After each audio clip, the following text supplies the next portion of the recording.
Hello and welcome to the Retro Hour podcast, episode number 173, your weekly dose of retro gaming and technology news with me, Dan Wood. And me, Ravi Abbott. And welcome to this week's podcast. Now, we do have to say that because I was checking out the stats last week. We've added on thousands of new listeners in the last few weeks. It's been awesome. Yeah, probably, we were in Retro Gamer magazine in the last couple of weeks, in the current issue, actually, if you go into your local newsagent.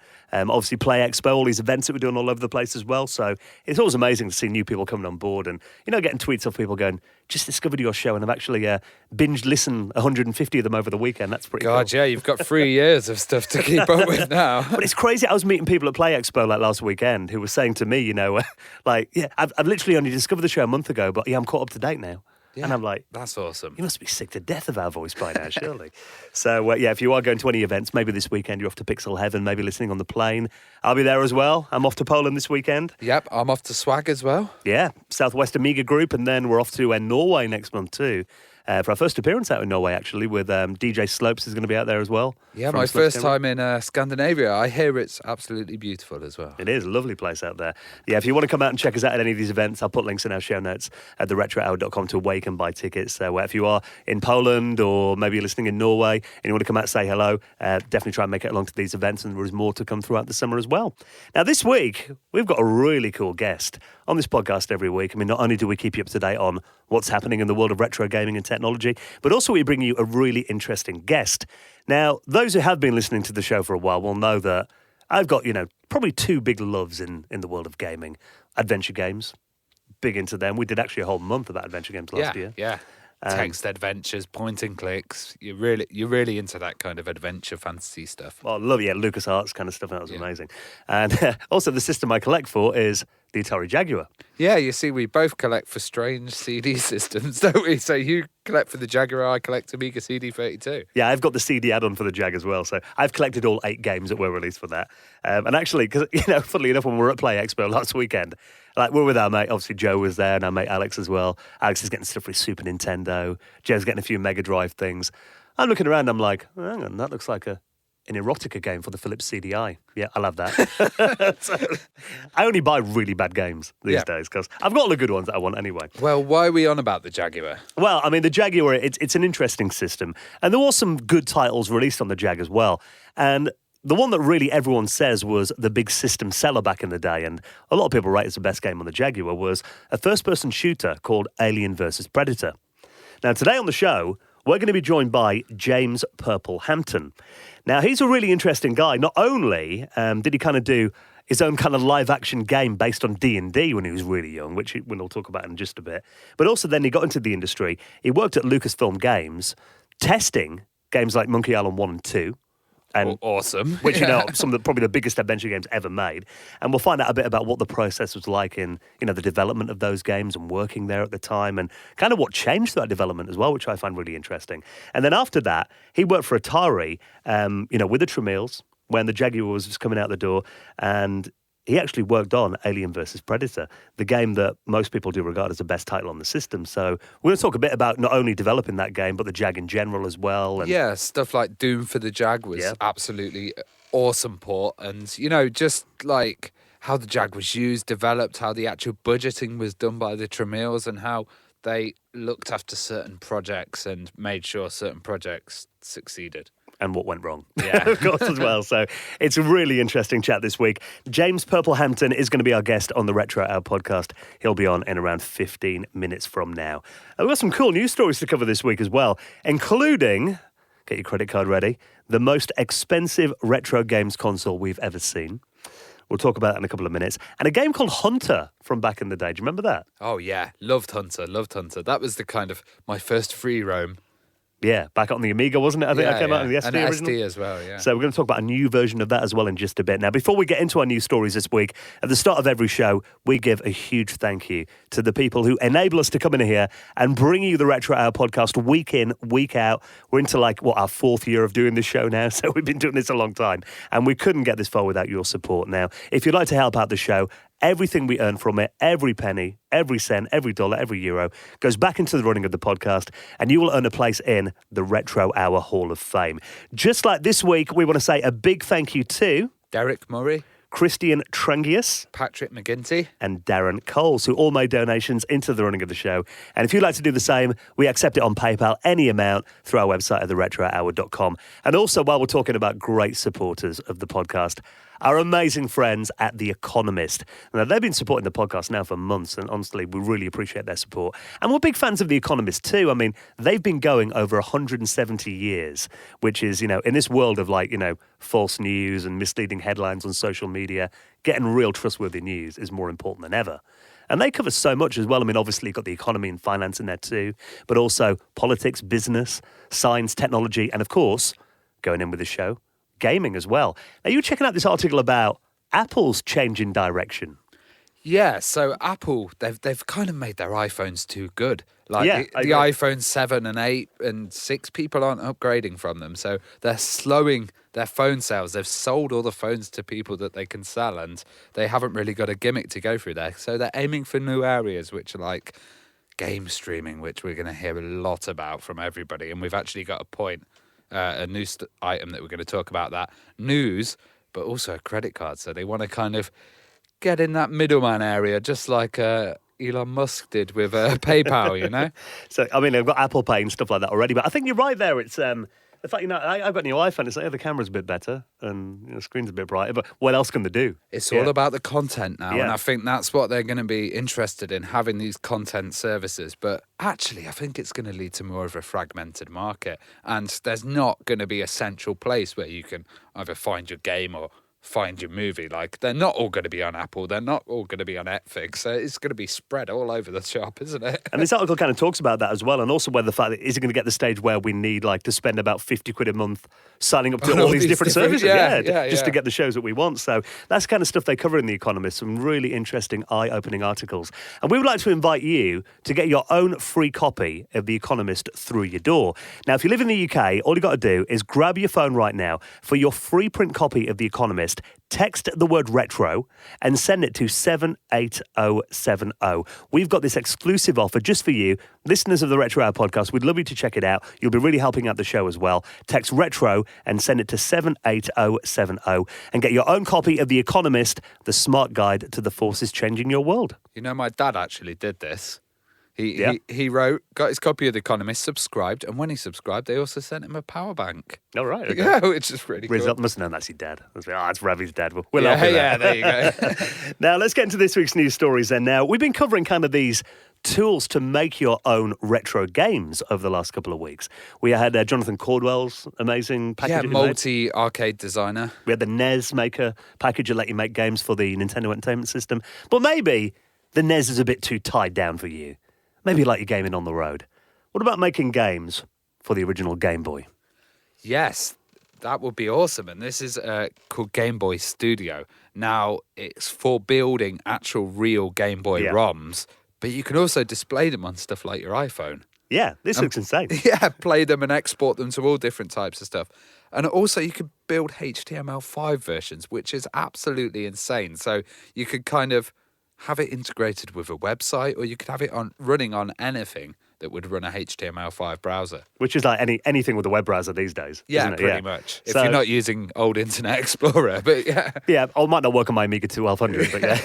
But that is awesome. I mean, the fact that these tools are coming out now, back then, if you want to make a Game Boy game back in the day, you'd need a dev kit. It cost a hell of a lot of money to make games for these systems. And you can even flash this. So what you can do is you can get one of these original, kind of flash carts, usually cheap from China, and then you just flash the ROM image onto that, and then just put it into your Game Boy, bang, go, straight away. So this code can actually run on your original Game Boy from 1989 as well.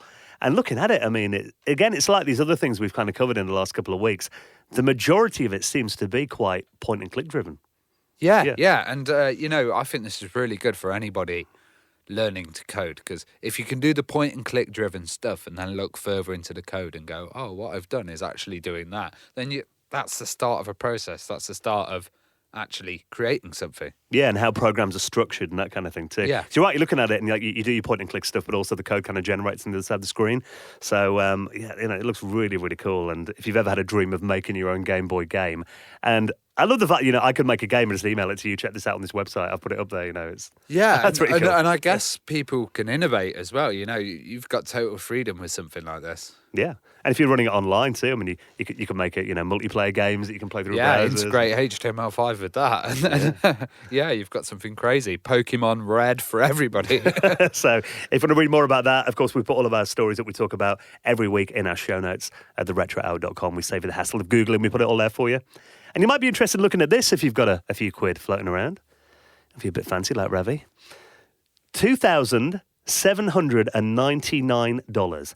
That is how much this emulator will cost you for this. They're calling it the fanciest retro game console around.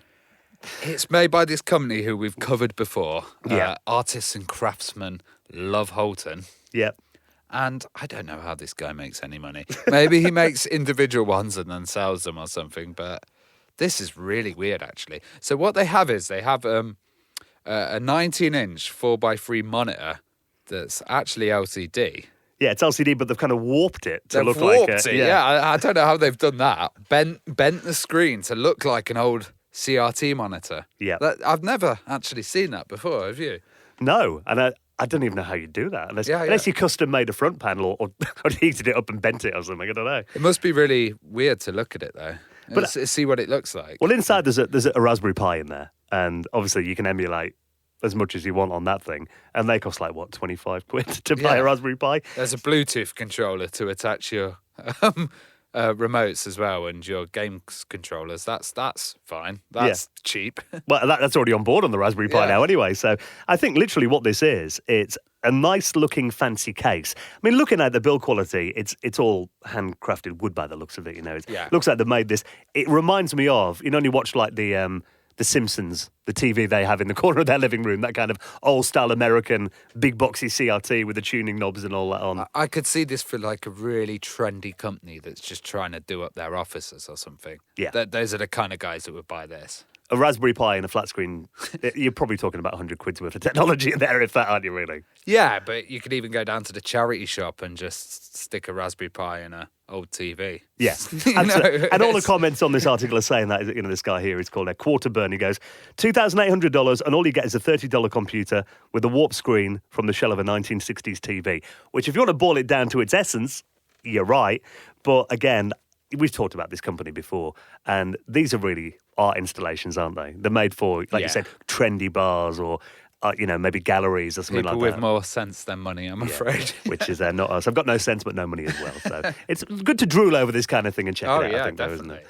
Now, let's get into this story that I've been seeing everywhere, but a bit of a different angle on this. Microsoft have recently released their new Xbox One without a Blu-ray drive on there. Yes, so there's an article here in Quartz which is talking about how new video games console will kill the future of retro gaming culture. Yeah. And it's pretty wrong, I think. But what they're saying is, I had a problem finding this Tetris game. The cartridge burnt out, so I had to go to eBay, and then eventually I had to buy it from an antique store. And they're just going to get rarer and rarer having physical copies of games, especially with stuff like the Xbox One coming out. But then we've talked about a great service called Antstream that's coming up, and they've actually got a Kickstarter at the moment and a few stretch goals. So if you check them out, they're wanting to do a streaming service for retro games with added options like league tables, being able to add your friends, do multiplayer on some games that previously wouldn't have had it, Yeah, they're kind of like, they call themselves the Netflix of video games, aren't they, really, for retro games? I actually met them at Play Expo, really cool company. But yeah, I think, because I've been seeing this everywhere, the angle that most of the media I've been talking about is game collecting. Now you get this discless Xbox One, you're not going to have a shelf of games on there. And for me, I mean, the biggest disadvantage of not having discs is that you can't trade them in, I guess, if you want to do that kind of thing. I think the biggest detriment in the future that this is going to be for is game shops. Because, especially stuff like CEX and Game and, all these stores that rely a large percent of their income. The second-hand market. The second-hand market. It's going to kill that off. But, as we know, I mean, there's already been cases of services that have closed down in the last decade or so. I mean, one example I've got on my hard disk on my Xbox 360, I've got Outrun Coast to Coast, which is the Outrun 2 version, nicely upgraded for the 360. The loss of Ferrari license, so it got pulled after a year. But it's already happening as well. So stuff like floppy disks, those old, really 5.25-inch floppies, those massive the really floppy ones. Yeah, they're already going. Double densities are already going and stuff. And, you know, I collect CD32 games, and I'm well aware that all my CD32 games are probably going to go within the next 10 years. Yeah. The CDs won't be readable, but I don't care. I want them box and manual, even if it's got a copied CD in there. It's weird. But I think stuff like cartridges, SNES stuff, NES stuff, that's going to last for a long time, isn't it? Yeah, as long as there's not batteries inside them. True, yeah. But yeah, that's the difference. It's either, you're right there, because often collectors get sealed games and they'll probably never open them anyway. Yeah. So it's just collecting dust on the shelf. That's all it's doing. But what I don't worry about is, though, I don't worry about the fact that we might never be able to play these games again, because as we've seen already, I mean, you know, the original Wii servers went down recently, but there'll always be services like archive.org and, you know, the pirates, if you want to call them that, the abandonware people, totally, they'll always find a way. The one thing that happened when the Amiga scene died was that everybody thought all this software was lost. But thanks to the piracy groups and the crackers, there was actually these huge archives. I don't think you can download a piece of old Amiga software now without having a crack on the front of it, you know, because those are the remaining kind of copies. So I actually think they're helping preserve quite a lot of stuff. Well, I've actually seen commercial releases of old games again that have actually admitted, we use a pirated version because we forgot how to get around our old copy section. So there you go. In the end, that has been the only way. And that's always going to continue, despite efforts like, you know, from companies like Nintendo to wipe it off the face of the earth. It's like, I think there'll always be a way if you know where to look. And also, like, games companies, they've been sold through so many different groups, different assets, and, you know, they've all been transferred and everything. I think it's going to be hard to erase all the games out of existence because one person hasn't purchased them all. Yeah. You know, if there was one big owner that could say, right, no, but there's so many different owners, so many companies, it's actually quite a nightmare to find out who owns a game. You know, and if you ever can't who owns the rights. And if you ever can't find a game, I mean, just drop Ravi a little DM. He'll invite you to his private FTP server. Yep. You're just going to get loads of them now. I'm joking. I joke, of course. Now, I have got an FTP, though. Did that knock on the door? Nintendo's lawyers? Not Nintendo game. No Nintendo ROMs at all on there. Oh, no. Now, before we get into our guest, James Purple Hampton this week, let's talk a bit about Hunter. Now, this was a game that came out by Activision, didn't it, back on the ST and the Amiga. Back in, was it 1991, I believe that game came out originally? Yeah, and it was quite cool because it was in this, like, polygon style, but you could also drive different vehicles. I remember that. I didn't really ever know what I was doing on this game. I was just going around driving different vehicles, crashing boats, and just being at awe with exploring the land. But you'd never seen anything like it before. No, it was really, really beautiful. Actually, I'd say the one thing that it reminded me of was Castle Master and 3D Construction Kit. Yeah. Because if you ever used 3D Construction Kit, I used to try and build the local market square in 3D Construction Kit, but never had enough memory because it was far too big. But it has that look, but it's colour. And it's just got a really nice isometric style, actually. Well, it's those like very early 90s shaded polygons, isn't it, before texture mapping came along. And I mean, you know, gameplay-wise, today it kind of reminds me of something like a GTA 5, isn't it? It's walk around, getting vehicles, it's that third-person perspective. Very cutting edge for its time. But now it turns out there's actually been a modern conversion of this game for GZ Doom, which is... So they put this on the Doom engine. Yeah. Which is nuts. And it looks like it looks a lot smoother, obviously, and it's kind of running well. The vehicles are a bit shaky. Yeah. But it's interesting that they're actually porting it. I'd love to see a version of Hunter for modern machines as well, you know. Maybe they can clean this up a bit and get it working even better. Well, this is a thread on EAB, the English Amiga board, that I'll link up to in our show notes as well. It's about 7 pages long at the moment, but very interesting read and definitely worth checking out if you're a fan of the original game. Right then, let's get into this week's special guest, James Purple Hampton, talking about those days testing out games like Monkey Island at Lucasfilm and then into the Jaguar period at Atari. Really interesting guest, and we will have more news for you next Friday. You're listening to the Retro Hour podcast, and it is time to welcome on this week's very special guest. We're really excited to get stories about massive companies like Lucasfilm Games and Atari as well. Welcome to the show, James Purple Hampton. Hello, how's it going? Very good, thank you. Now, before we get into stories of these amazing companies that you've worked at, just kind of going back to your origins and kind of your geek credentials. How did you first get into like computers and games? Where did it all start for you? I guess it all started when I was in probably junior high school. I had one of my best friends, Kevin, had an Apple II at his house and sort of introduced me to the idea of, what computer games could be. So we played a lot of Wizardry, the text adventures, Swashbuckler, a lot of things on the monochrome screen. And then periodically would sneak off to the arcade and play some, coin-op stuff to sort of keep ourselves busy after school, Would you kind of get lost in those fantasy text adventure games as well? Yeah, absolutely. We were big fans of the Infocom, the Hitchhiker's Guide to the Galaxy with the original box and the sort of microscopic space fleet in a bag type of thing. That game was brutal as well, wasn't it? It was pretty hard. I mean, in fact, a lot of people got stuck at the Babelfish step just because it was so complicated. It was quite unfair as well. I remember you like some random events of distress. I mean, it's quite faithful to the story, but it was just the way it worked. You'd die in the most unexpected ways. Right, exactly. We sort of made it as a sort of me and would have a couple friends over, and we all sort of like did it together, shouting out answers and trying things out. But made it sort of a kind of a shared experience for us all. It was really funny.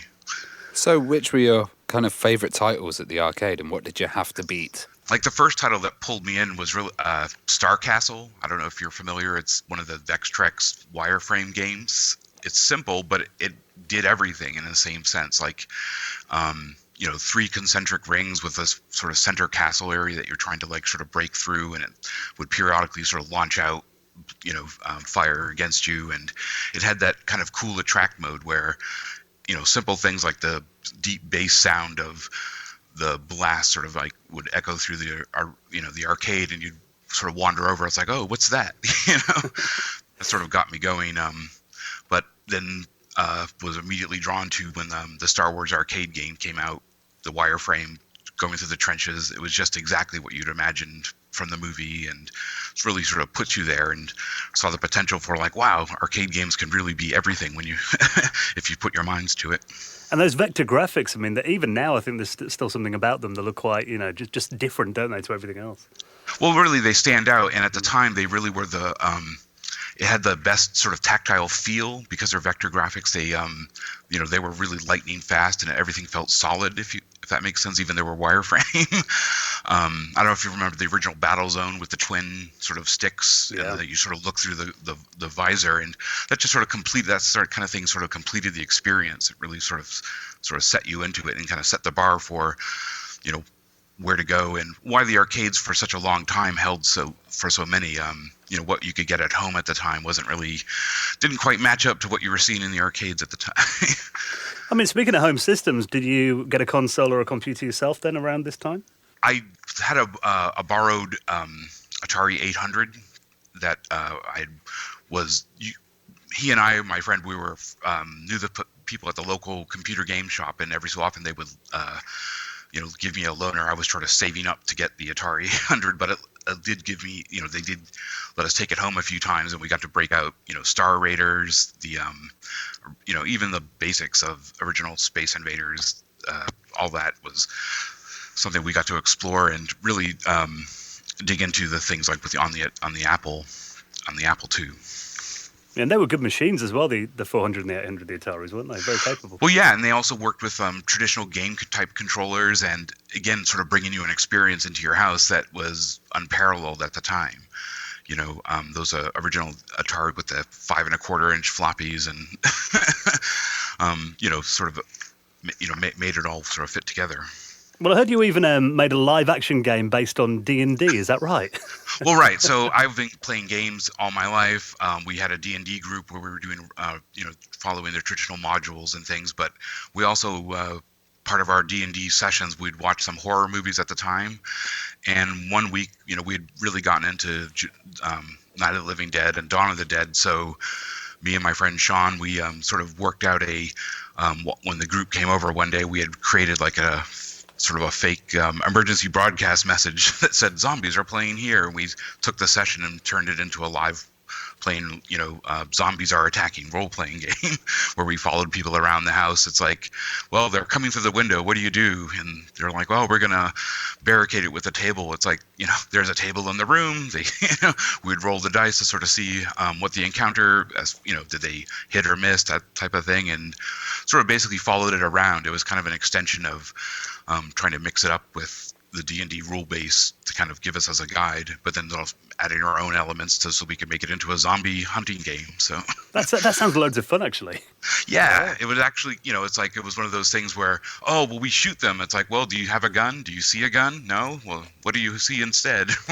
We sort of left like sort of fake, some props around that you could use as sort of quote unquote weapons, but they had to actually physically go into the room and sort of find where we had put them. And it really added it was, sort of like a haunted fun house, but in role playing form, with dice sort of to determine the outcome. So it was a pretty fun experiment. And I guess they're always kind of set in malls as well, because that's where you can go and get all the weapons and stuff. Well, right. I mean, what we tried to do is combine like a little bit of, reality, and we wanted people to think like, well, what would you do in this actual situation? Like, this house has a lot of windows and things. Maybe you should go back to the basement where it's perhaps more protected, but the basement only has one door in and out. Maybe that isn't such a great idea, right? Well, how did you get into the industry professionally? By magic and miracle, I would say. I had been going to school. My house burned down. I lost everything I owned, and I had a dream to sort of head west. And so I, realized I could fit all my belongings in a bag. And so I had packed my things and headed west. And when I landed in the Bay Area, I at one point found and it was a blind newspaper ad saying, "Do you have experience playing computer games? We want to talk to you." It was, I think, the one time that Lucasfilm Games had decided to advertise in the paper for testing positions, and I remember getting up. I didn't actually know it was Lucasfilm until the actual day of the interview, where I'm sitting in the lobby going, "What's with all the Star Wars posters?" Right? It was quite a big surprise. And obviously, there was such a huge company, for adventure games in the late 80s and early 90s. I mean, when you first got there, then, working at this company, what kind of stuff were you doing at first then?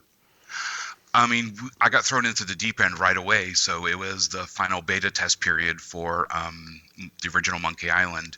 And so right away I started on a Friday, but I immediately came in for weekend testing, where most of the people in the company also kind of gave up at least a Saturday on their weekend to make that big final push for on the beta versions, so that making sure everything's bug free before it finally goes to manufacturing. And it really gave me a firsthand look of both the just the drive and the dedication that everyone at the company had to kind of get it done, and at the same time just what was involved with the actual making builds, fixing bugs, testing them again, and then go, sometimes you have to learn the hard way that even though people know that you're there to do the job, they're sometimes not thrilled to see the tester show up with a crash bug at their door, And I imagine testing an adventure game, it must be quite time consuming, because I guess you have to go through every different option, all the different answers you can have for every question and everything.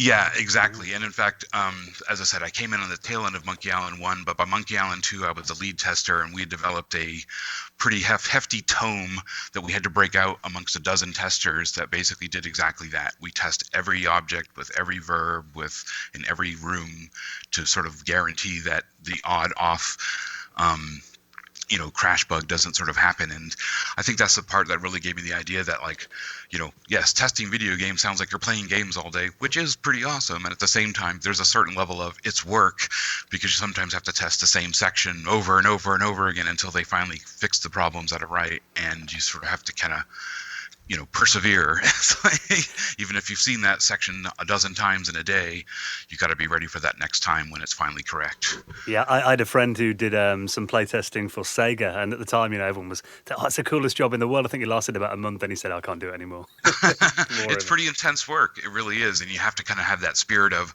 I don't mind playing this game for the 500th time. And each time you have to kind of challenge yourself not to kind of follow your own habits, each time you have to sort of, we always said, break a rule, right? Do something you're not supposed to, because in the end, that's what the actual consumers and people who play it, you can't play your game enough before it's finally released, was the lesson I learned. Well, you must have played kind of multiple builds and different versions of Monkey Island. Were there any changes that happened that didn't end up in the original title? I mean, at that stage of the first Monkey Island, the beta was pretty much locked down. So as far as like creative changes or differences, things had been pretty, when you're in development, you reach, there's different stages. Like alpha there is some room for new assets and new materials to sort of come and go. But once you reach beta, everything kind of is on lockdown, and you're primarily just looking for bug fixes, and at that stage, really, it's crash bugs or something that would prevent you from finishing the game. And one thing I was curious about as well, how did you get the nickname Purple?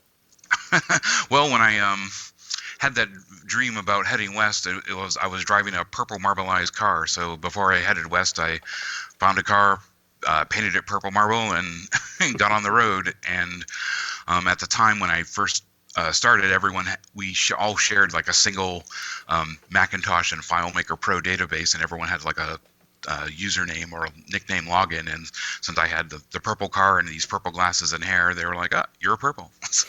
Nice. Well, so what was it like working at Lucasfilms at that kind of golden era of adventure games? I mean, I realized how lucky I was. Lucasfilm games there was a certain kind of like, just enthusiasm that everyone had because they were there. And that type of enthusiasm is sort of infectious. People, sort of they rally behind because they realize what they're working on, they truly love, and you can't really polish it enough before it kind of gets out the door. So again, even that first weekend I was working there, what struck me was, wow, these people they mean it, right? They're here on a Saturday just alongside, the rest of the testing department, and going, people, from customer support, people from the art department, everyone sort of stepped up to kind of get involved and, give it their all before it finally gets shipped to manufacturing. And that really, to me, was, inspiring, right? It's great to sort of be around people who really care about what they're making. And you can, and that's, I think, how that golden area, that's where it comes from, right? It comes from lots of people putting a lot of, personal time and their own care and interest in it to make it the best it can be. Well, how closely did you work with, legends of Lucasfilm game like Ron Gilbert and David Fox? Did you have much to do with them? Yeah, I mean, those guys were, again, they were the leaders of the company. David Fox was always, he was always willing to, as I say, he was this sort of inspiring voice of reason, right?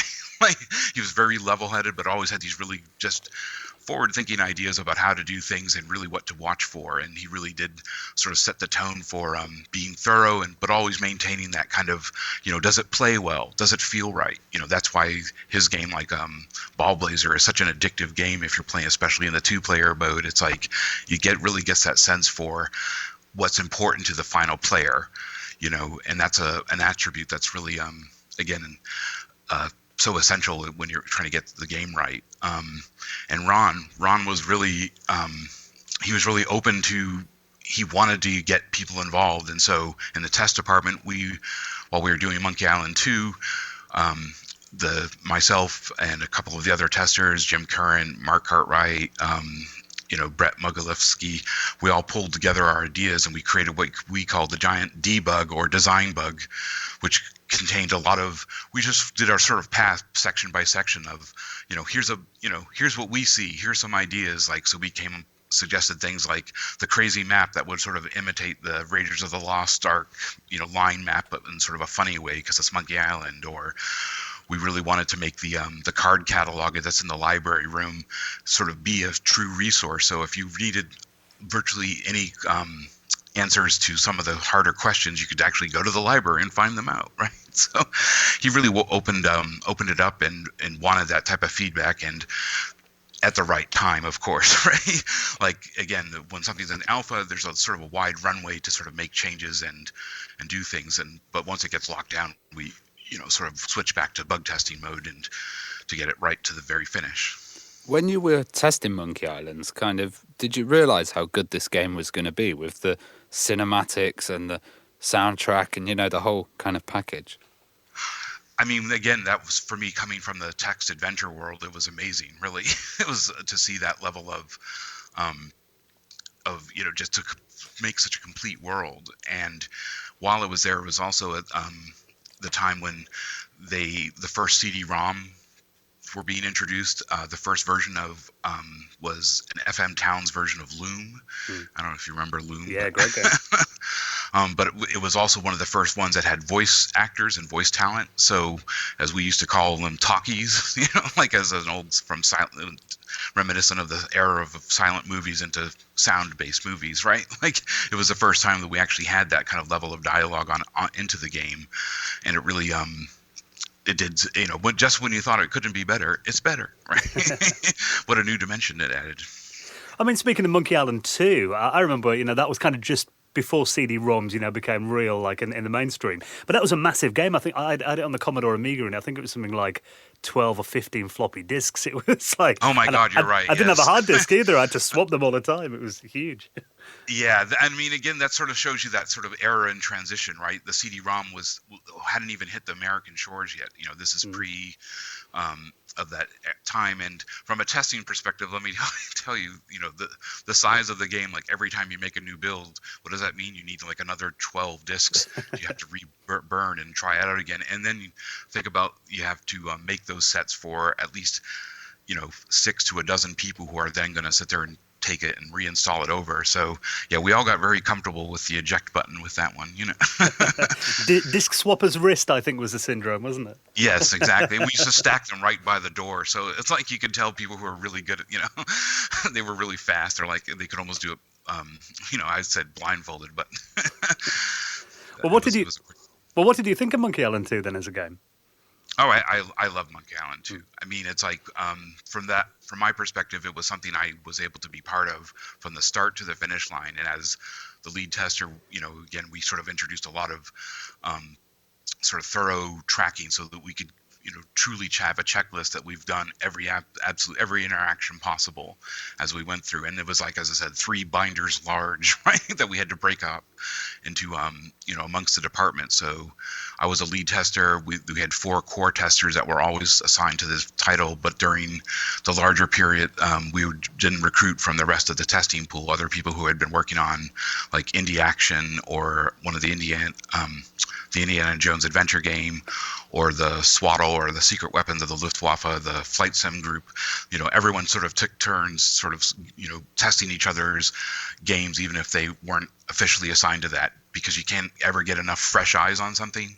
Each person who's new to it will likely see something that, people who've played the game 100 times that week might miss. And that's, again, something I've learned and sort of kept with me throughout my career, is that you can't, always keep a couple people who've never seen the title around, so that you can first present it to them and see if they get stuck on the most basic stuff, like getting started or in the installation process or the copy protection. Did the designers or the devs ever kind of disagree with any of the views of the testers? Of course. I mean, as I said, when it comes down to the technical bugs, the crash bugs, those are obviously, they must be fixed. But when it comes down to content, there's a fine line between, where the QA group starts and the design team ends, if that makes sense. One of the games the testers had been looking at was one of the Nintendo titles, Defenders of Dynatron City.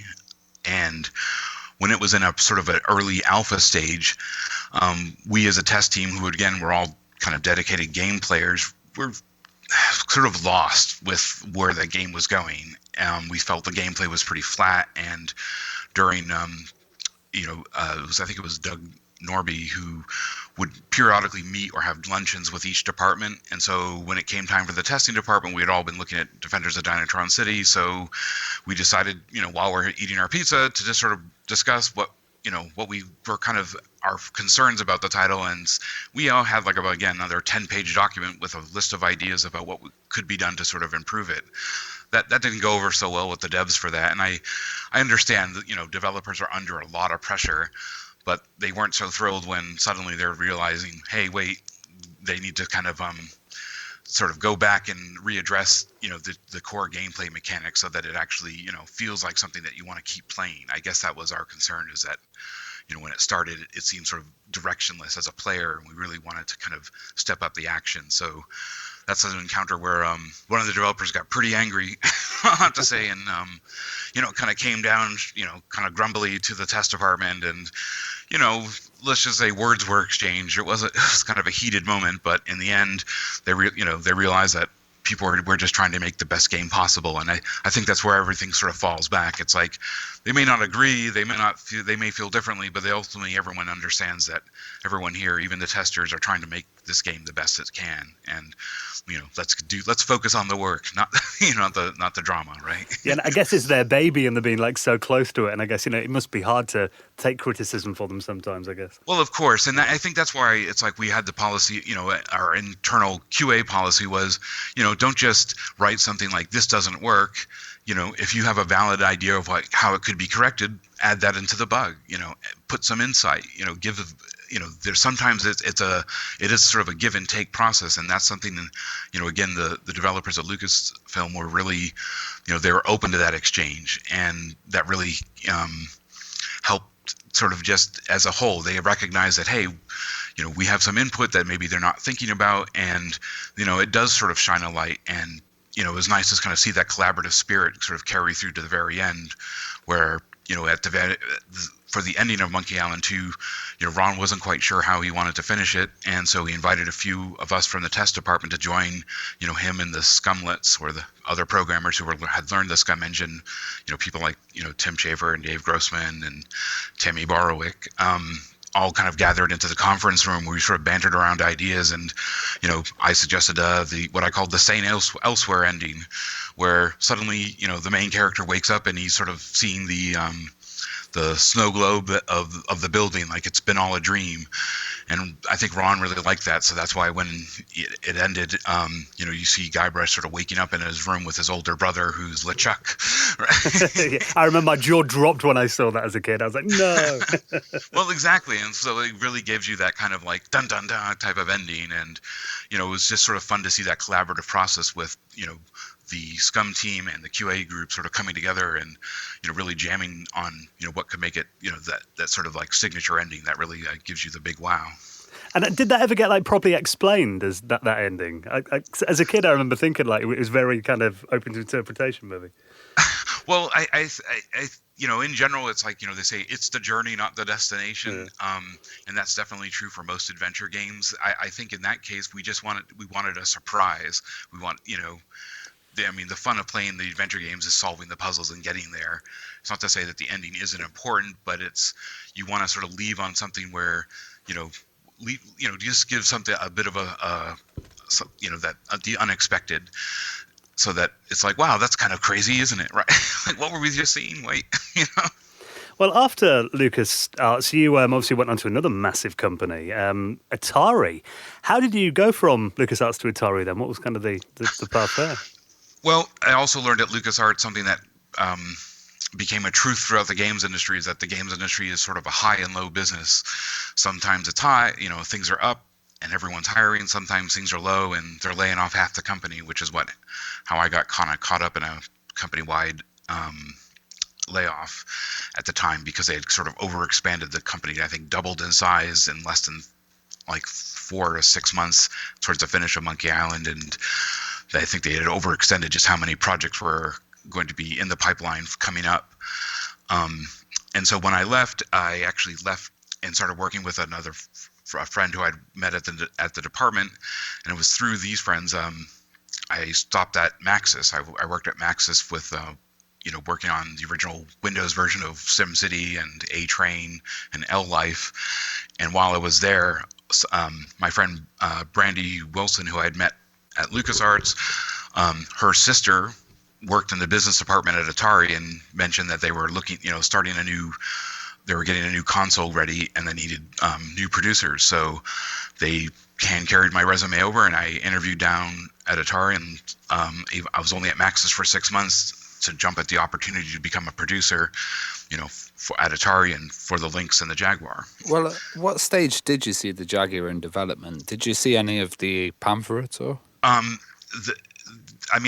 started in '92, so I saw the original early hardware. The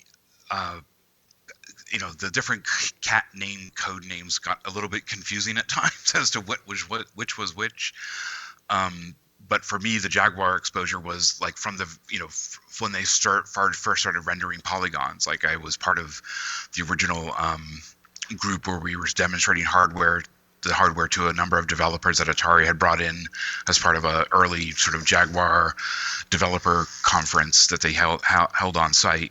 And at the time we just we were just sort of trying to demonstrate some of the the texture mapping, the Gouraud shading, the number of polys we could do. And so it wasn't really game specific work, but it was enough to sort of whet the appetite of the development groups that they had brought in. And that team sort of kept on working. I mean, the Jaguar hardware was being worked on virtually to the very finish line before it was launched, and which is why those first early titles were sort of challenged in the sense that there weren't a complete tool set. Like these days, a console developer, if you're making something for like the PlayStation or Xbox, has a ton of middleware or developer tools that you can sort of count on. And the Atari, on the other hand, was pretty much had nothing, like especially at that early stage of things to share or tools to share between the developers. And so each development group was kind of on their own while the hardware is being finished internally, which is both a good thing. That's why you have internal titles to help push the hardware and discover where those where things are sort of the gaps might be. And at the same time, those internal titles still had to get finished and be done on a certain timeline so they could get into manufacturing. And that's a really hard balance to make to work sometimes, as the internal team sort of figured out. And I guess with Atari having two consoles, I mean, you did mention the Lynx before as well, which it was actually it kind of reminded me a bit like a handheld Amiga. It was like a really powerful little system. I know a lot of the Amiga team actually did work on the Lynx too. And I always think at the time you got to think how advanced it was over something like the Game Boy, which I think a lot of people forget. Yeah, it always, whenever I saw, remember when the Game Boy came out with the Game Boy SP, which was like a backlit full color display, I was like, it took a decade to finally catch up to where the Lynx was, right? Exactly. Yeah. And I mean, I love the Lynx, and when I first started there, I was assigned to actually sort of track down and produce these titles that had been started by a Chicago office that Atari had that had been closed down. So my first job was actually inheriting and sort of trying to finish a number of these Lynx games, things like Raiden, Ninja Gaiden 3, and actually the actual original first version of Alien vs. Predator was on the Lynx, which where you play it was a two-sided game where you could play as a Marine or a Predator, and it kind of sort of third-person perspective, sort of tracking down through hallways, but the basic idea of having two sides to pit against each other was where it started, and that actually was the basis of the design for the Jaguar team. The original AVP Lynx was being developed by Images, headed by Carl Jeffries in the UK, where you guys are, but it never actually got to completion, as a number of those titles in the Lynx catalog didn't quite make the finish line. But we all agreed that the design was strong enough, and we had this sort of level of license with through Activision. In fact, the original design for Alien vs. Predator was just to be a direct port of the arcade version, which I think you can get on the Super Nintendo, where it's kind of like a Final Fight game where you're playing a Predator punching out aliens as you go. It's fun to play in the arcade, but we always felt that, hey, this is a new console. We'd all been playing things like Wolfenstein and Doom, and we really wanted to, that was, gave us the opportunity to give them a reason to put a new design in, as the original design had all these elements from Dark Horse Comics that we didn't have the license for. And so that was what I called the wedge from our legal team to see, hey, we have a new reason to put in a new design, which was the first-person 3-sided game that we came up with. Well, Atari was kind of like a family company then, with the Tramiels running it. Did you have any interaction with them and work with them at all? Yes, I worked and reported directly to Sam Trammell for most of my time there. I look back now, and even at the time, I recognize that it was a special place. Atari really has, the unique. It did feel like a family. They did look out for each other. They sort of bickered amongst each other sometimes as a family, which is kind of funny to see sometimes, right? It's like you could tell that, Leonard Trammell, who was the sort of a technical leader at Atari, and Sam Trammell, you could tell they were brothers, right? They interacted in the same way that me and my brother may have interacted a little bit, and that kind of thing sort of made it, really interesting. I would say there was a certain level of chaos, but the same chaos that made it kind of, challenging at times was the same chaos that made it really the opportunity at that time to sort of, take things and run with it. And that was what Sam Trammell let me do when I really pressed to sort of put some really focused effort on making Alien versus Predator the best it can be. He really got behind that note. He understood the value of, it wasn't enough to have the title just come out and be a C grade title. It really needed to shine. And if it needed extra time, if it needed extra money, and if it needed, extra cart space, he was ready to make that happen. So I'm always very thankful that he was ready to learn and be open to, what's good for the game, what is good for this company. And that really, rang true. And that obviously paid off. I mean, even today, I think that game, Alien vs. Predator, is generally regarded by most people as the Jaguar's finest title. I mean, you've kind of touched on some of the background on it, but what's kind of the process of that game and in the development? I mean, how did it kind of progress, and was it always intended to be an FPS game? And what was kind of the process of developing that game? Did it take a long time? I worked on Alien vs. Predator for 23 months as a total. The Jaguar development probably took 18 of those. My first initial run, as I said, was picking up the Lynx title version of it, and then sort of digging into what we could do with it, as we recognized that yes, it was going to be a lead title for the Jaguar, but at the time, no one was quite sure what that meant.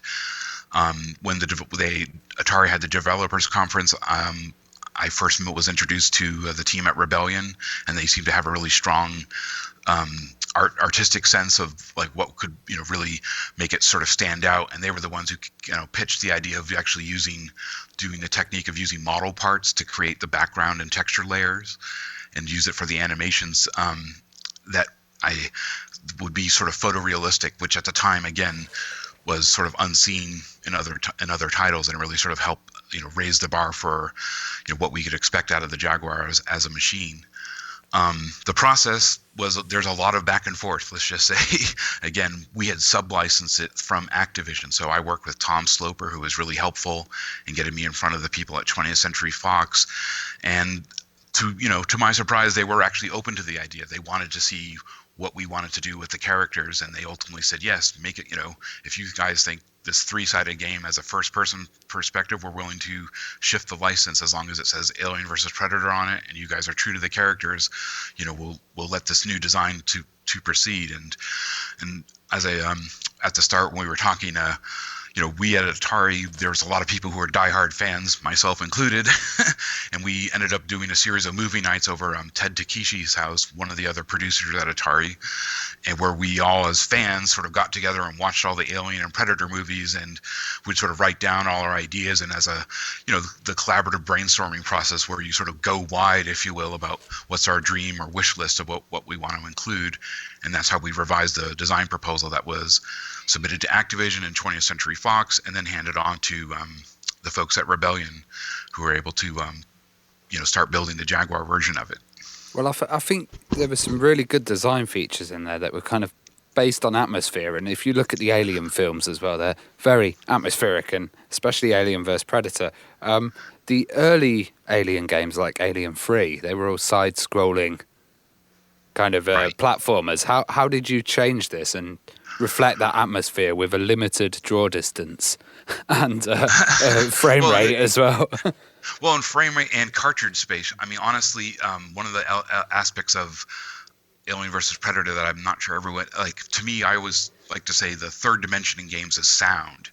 You know, not that things are 3D rendered, but the actual completion of it. And the audio of Alien versus Predator was led up by the internal audio lead, James Grunke, who helped, working with the other folks like M. Stevens and Wiley. They all put together, they really understood what we were aiming for, which was a horror-based game that could take use of we don't have a CD-ROM to expand on to add like dialogue, full-on dialogue, but what we did have was enough to sort of set the stage and really get that atmospheric sense that you're in this deserted space station, and how important that, like, if we were only going to have voice samples, we're going to make those be really important aspects of it. And then I would say 6 weeks out before we were finished, about to reach the final beta stage, we were having an issue with trying to get all the animation into the 2 megabyte cartridge. And again, this is a moment where Sam Trammell, he got behind what we were saying to him and gave us let us expand it to basically double the cartridge size, and we spent virtually all of it on the audio, which allowed us to have the full narrator voice of this computer, which was Richard Miller, who was one of the core architects of the Jaguar design. His wife Sandra, she also worked in there at the office and had this great voice that we heard. We're like, wow, she should be the computer. Yes, come on over. Please record these lines. And again, that was like the spirit of the thing. Everyone wanted to sort of help and sort of collaborate onto it. So we, let James Grunke and his audio team sort of take it and run as far as like, putting as much audio as we could, in which to me sealed the deal. It really sort of, when we got that expanded audio stuff working, it was like, it really sort of brought it all together and made it into the kind of game that we fell in love with as we're making. So. And one really innovative thing about that game is you could actually choose whether you wanted to play as the Marine or the alien. Did you have a preference when you were playing the game? I mean, the complete experience is the Colonial Marine. That has probably the most story, but my personal favorite is the alien, playing as an alien, just because of the mechanic of you're constantly spawning. You have to always be reaching out, infect another Marine and use that as your sort of advance point or your save game point to kind of fall back to if you get killed. And it really sort of added another dimension to explore this idea that, who's, to an alien, it's those Colonial Marines who are the enemy, right? Yeah. If you're the predator, who's to say which side is the good guys, if you will, right? And as a I've always loved horror movies. I've always loved sort of like mixing it up. I like the idea of a multi-sided conflict, and which is why I'm really glad that, again, Sam Trammell was able to give us extra time to finish. The title was meant to be I think it was meant to be released in spring of '94, and the original budget had been spent to get the game to, like, I'd say a demo state where, the maze was randomly generated. You could only play as the Marine. And at the time, I know, the folks at Rebellion were itchy to sort of like just ship it, as it were, because they had to move on to other projects. And as I said, the development budget got spent.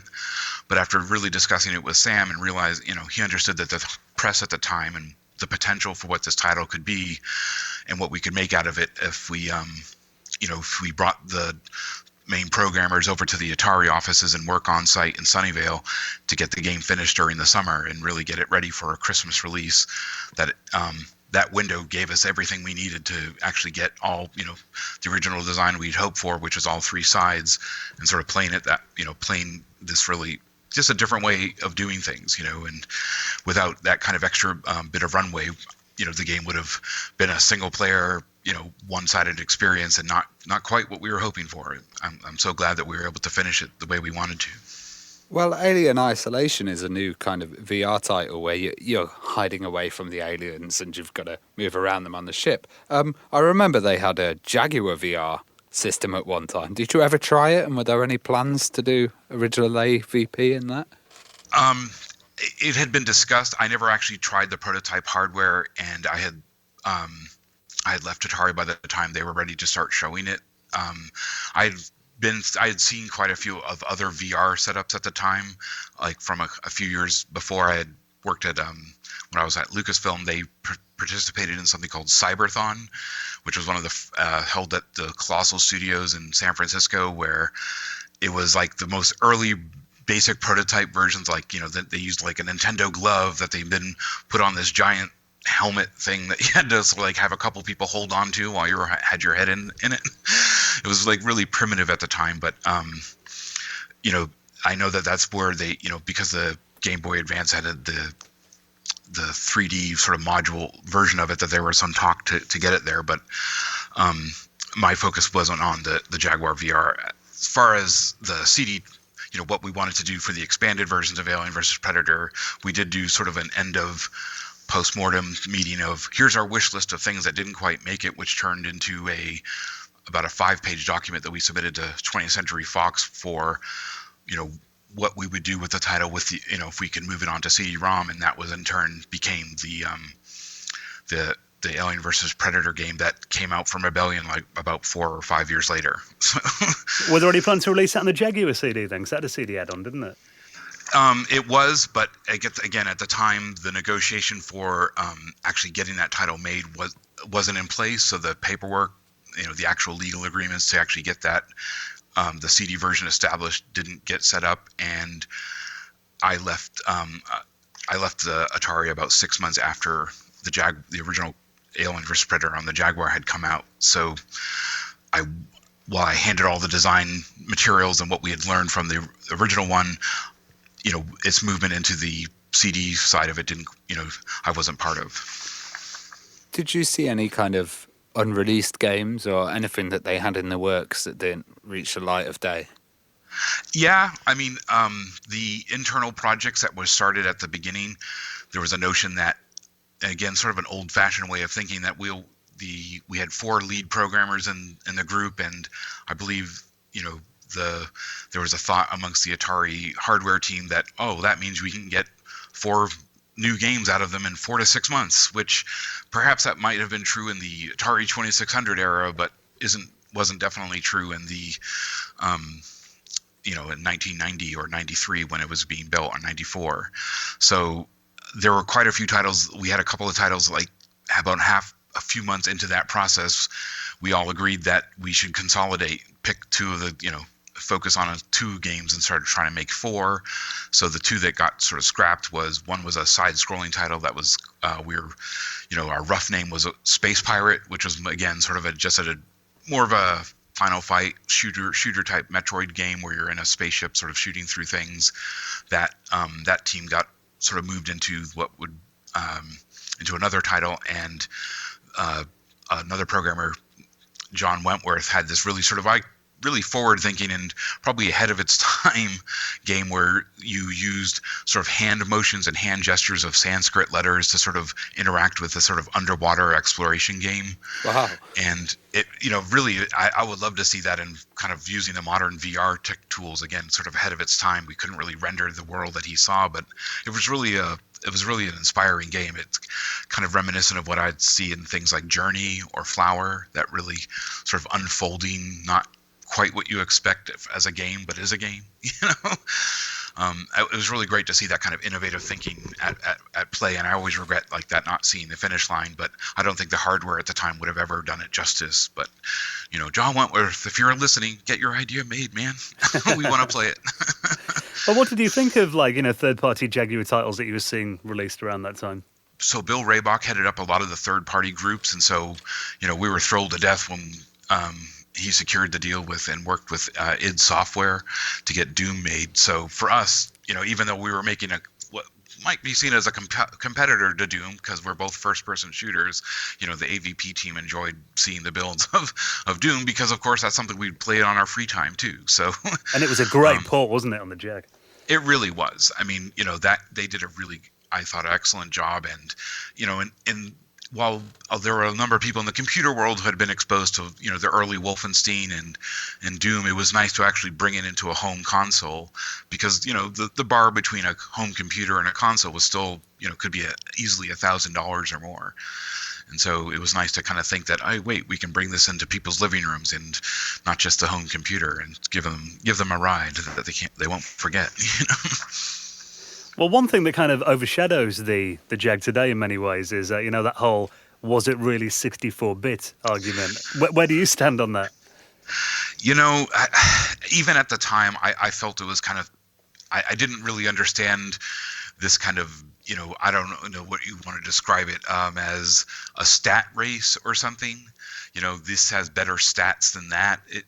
I never saw things that way. I always saw things like, you're not going to be playing the stats of this hardware. You're going to be playing the games. Are there better games for it? Like, to me, I sort of like, fundamentally, it matters not what we're playing it on, but what we're making instead. And for me, is that the Jaguar titles did have offer things that weren't available in the home world, like a fully 3D environment, even in the pack-in game like Cybermorph was, while it wasn't perhaps fully texture map, did offer a full truly 3D experience with fully rendered ships and enemies, and again and putting that into a home console, even in its most primitive state, was still groundbreaking at the time. You just didn't have that option for most titles, or as a home consumer. So when I saw the do the math commercials, and it wasn't, I always like, wait, why are you focusing on these details? I know it sounds good, right? Bigger, better, more, right? But really, when it boils down to it, it doesn't really matter how much of stats you have if the games aren't any good. And so really it needs to come back to, are we offering experiences that you can't get elsewhere? And to me, the answer was yes. Titles like Alien vs. Predator. I was always a huge fan of Iron Soldier, the 3D sort of mech warrior game that was led by another producer, Sean Patton.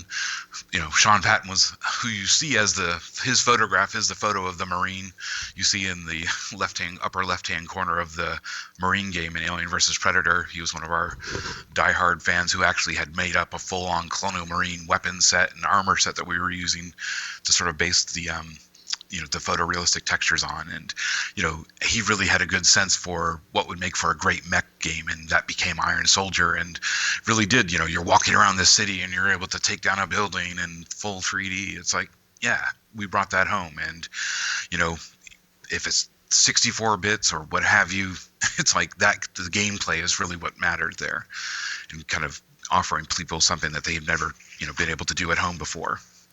Do you still own a Jag at all? And have you kept up with any of the recent developments, like the Pro controllers that guys are releasing and stuff? I haven't. I haven't picked up the Pro controller, but I do have the original Jaguar. In fact, I have the original sort of pre-prototype, pre-release hardware, and the original breadboard that has the final approved version of Alien vs. Predator on. Oh wow. On it. So I've been dusting that off, and I think since it's a 25th anniversary of the Jaguar, I'm thinking of eBaying it perhaps as a pack with all the original level maps and all the a crew T-shirt, some of the materials that we all had at the time, that just sort of put it together as sort of a care package and just put it out there in the world. If the collector community wants to have at it, then I'm ready to send it out into the world and see where it goes. You'll have to send me that link as soon as it goes up. No, I absolutely will. I mean, personally speaking, I'm a fan of the Jaguar. I've talked about it on the podcast before. It's actually the only system I really collect for. And I'm not far away from a complete collection for it now. And I think, I often felt that, especially the stuff people are doing, like the homebrew community now, it was actually capable hardware, but I feel maybe like a lot of developers didn't utilize it to its full capabilities for whatever reason. Do you think that that's true, and do you think it doesn't really deserve this kind of bad reputation that it seems to have today?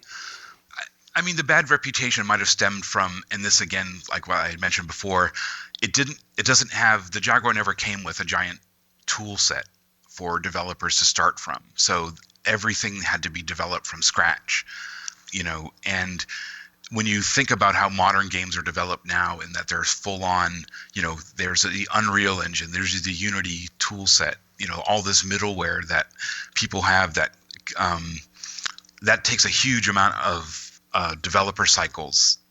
All that means that the developers don't have to build that from the start. I think it can't be underplayed for. I think a game that made it to the finish line on the Jaguar was cutting edge, and really was, because it got finished right. It wasn't an easy system to build for, because it didn't come with a complete library of developer tools that people have. That was part of like the modern PlayStation development kit, for example. So any developer that sort of signed up to make one, they were kind of taking on the extra challenge of having to literally work with the hardware and develop everything from scratch themselves. I oversaw the group at Lore Design when they were making the Highlander, the animated series CD-ROM game, and that was one of the first motion capture games on a console. And that team had to actually work out how to actually process and manage all the data that you get from the motion capture sessions and put it into a format that could be scalable to the Jaguar and the home console part, which, motion capture is a great way to get that fluid motion, but it actually gives you like way too much information, if you will. So it was like the simplification process on the exact correct joints that the team worked out that could actually then have it render it out with the limited rendering capabilities of the hardware at the time. I guess that's one thing like the fans have kind of picked up on, over the last 20 odd years, they've kind of figured out how to use the hardware now to its full capability. That's why I guess you're seeing good homebrew stuff today. Yeah, and I think it's amazing that that the community has sort of risen up and found a path to do things with. And, I think if we'd had that approach at the beginning, it would be of interest to see what would have happened then if we had opened it up to more people. But again, that kind of, this is almost pre-internet, right? So when this was being made, like, while there was some email and web browsers, it still was 1993 and 4. I actually, there wasn't an internal, like, say, network at Atari. People did things what I called the sneaker net, right? We put it on a floppy and carried it over to the desks of the person they were trying to get it to, right? So it was kind of, now I sound old, right? I remember when we had to walk our data down. This was all fields. Well, what are you up to nowadays, and what have you kind of been doing since Atari? Well, after Atari, I worked at a number of console companies. I went to Rocket Science Games to create this game, Pest, which I was able to secure the rights to after it left. So it might be the last game I ever make, but I'll be making it someday, right? But I then moved on to working with Cyclone Studios. Actually, the developers at Lore had sort of created a sort of a spin-off group that we put together using a Net Eurosi box that we pitched to Sony in London in '97. I don't know if you remember that, but that was the sort of $500 Black sort of developer-friendly. PlayStation 1. Yep, Yeah, for PlayStation 1. Yeah. Exactly. Which, again, it's like people seem to forget that at the time those development kits would cost anywhere from like $30,000 to $50,000 just to get a single developer kit. And so the Net Eurosi really was an approach that was I thought it was fantastic, right? For the cost of effectively about $500 or $600, you got almost a full development kit, which was one step away from being a full-on dev board, but enough to actually, put a game together. And we actually, put a playable game that we pitched to Sony in London, and and that side worked out. Unfortunately, the team, the wheels of game development move slowly, and so that developer ended up taking a contract job, and I returned back to the United States to work at Cyclone Studios, which then got bought by 3DO. So I helped design the Army Men Air Attack game, where it was kind of, you play sort of a helicopter game, but like I really wanted to push the toy aspect and sort of pursue that sort of cartoon sensibility.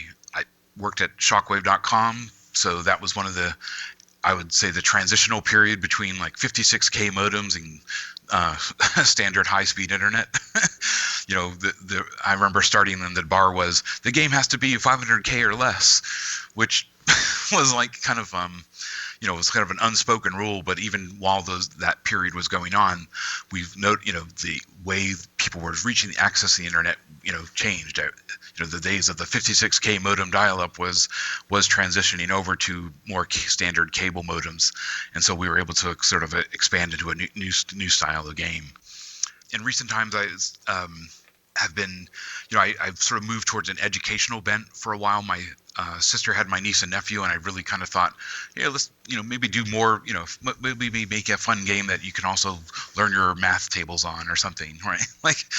And my core was it didn't need to, the games were still needed to be games that were fun to play. So, you couldn't treat it like the curriculum part shouldn't be broccoli, right? Like it should still be a fast-paced, fun-playing game, but you still has an educational component. So I was really glad to be able to integrate that aspect of things, and all the while I sort of typing up my notes about, what it was like to work at Lucasfilm and Atari during the days in hopes of, one day I'll get it together in finish form and try to put it out as a book perhaps. Oh, that'd be incredible. I mean, James, even in the last hour, I feel like we've covered so much, and I think we could easily do like another 2 or 3 hours with you. So it would be amazing to read those stories in a book. So we appreciate you coming on this week and sharing your stories, James. It's been wonderful talking to you. Oh, I appreciate you guys calling. It's always good to see, and I it's great that the Jaguar has such good fans even after all these times, right? It's it's kind of an odd time in video gaming, but it was also it was the best of times, it was the worst of times, right? Like